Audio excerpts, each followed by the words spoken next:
Lunchtime. Pakbit. Pakbit, pakbit. Pakbit. Steamed fish. And mixed rice. And kamote. At saka ginamos. Ginamos. Ginamos. Ay, ginamos. At kape. Coffee, coffee. Coffee is life. Yan na guys, yan na mga tao ngayon guys, ayan. Adik na sa kape. Okay lang, ako lang yun ha.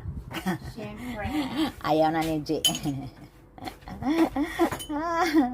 Nagutom na ang lola guys, kararating lang ha. Hanap buhay muna, nagrampa. Nauna pa kumain yung ano guys, yung hindi nagluto. Wala kasi ako'y gutom na.